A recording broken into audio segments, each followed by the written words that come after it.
December the 18th. We're so close to Christmas. Are you ready to have your best Christmas ever? Well, I have the perfect story. Shall we read it? Come on then, let's grab a seat.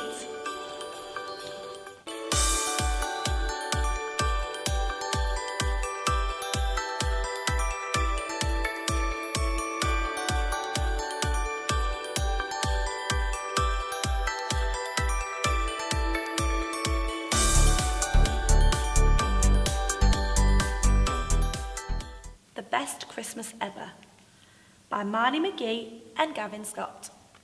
Millicent Mouse was all aflutter. Christmas was only one day away, and the little mouse could hardly wait. She had swept and scrubbed until everything sparkled. She had fluffed and dusted until she sneezed. Millicent gathered apples and nuts from the cellar. A flurry of flour, she baked an apple nut pie. She poured honey and spices into a kettle. Standing on tiptoe, she sniffed and smiled. Christmas just wouldn't be Christmas, she said, without my hot honey punch and apple nut pie. Millicent bundled up warm, then scampered out into the snow. Her black boots crunched as she walked to and fro, gathering lots and lots of ivy. Christmas just wouldn't be Christmas, she puffed, without fresh ivy for my wreath and berries to string on my tree. But instead of berries, Millicent found a baby hedgehog, snoring softly in the snow. Witchetty whiskers, she gasped and tiptoed close. He needs a better nest than that. She wove all of her ivy into a leafy blanket and gently tucked it around him. By the time Millicent had finished, the sky was growing dark. Fiddle, she fussed. Too late to search for berries now. Millicent scurried home. There she found Felicity Finch and her chicks searching for food. What, oh, what shall we do? The mother bird cried. The snow has covered our seeds. Come in where it's warm, said Millicent. I've just made an apple nut pie.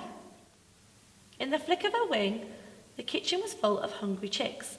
Their feathers fluttered and flapped as they flocked around Millicent's pie. Tasty, tasty, kind, how kind, they chirped. And then they were gone, in a whoosh of feathers and dust. Millicent sneezed. Nothing was left but scattered crumbs. Millicent heard a knock at the door. Fiddle, she muttered. Whatever now? Berry cribbers, Millicent, said Gabriel Skunk. I brung you a present. Perfume. Perfume, said Millicent, hiding a smile. Why, thank you. Gabriel dabbed his nose. I have a terrible cold. Try my hot honey punch, she said. It's very good for a terrible cold. Gabriel lifted the kettle and drank every drop. Thanks, he said, and ambled off home. Millicent looked all around. It looks as if a storm has hit. Every dish is dirty. My pie and my punch are gobbled and gone. I have no ivy for my wreath, no berries for my tree. Witchetty whiskers. How can Christmas be Christmas now? Then Millicent smiled. At least I have my perfume. Perfume from a skunk, she giggled and bustled off to bed. The baby hedgehog is warm, she whispered. The chicks are full of pie, and the punch will help dear Gabriel's cold. And with a yawn, she fell fast asleep. The next morning, Millicent walked to a chorus of cheeps and chirps. Outside were robins, sparrows and finches, and they were all singing for her. Behind the birds came a family of hedgehogs. Grandfather Hedgehog carried a sack, and the babies had flowers stuck in his prickly spine. Cheep, cheep. Last came Gabriel Skunk, with a lopsided grin and a great big cake. Good gracious, exclaimed Millicent. She invited them in.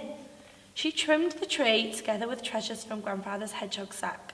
Buttons and ribbons, sparkling foil, and scraps of cloth. Millicent's black eyes sparkled. This is the very best Christmas ever, and I am surely the happiest mouse in the forest. Christmas just couldn't be Christmas without my wonderful friends. Well, that was great. Didn't you think so?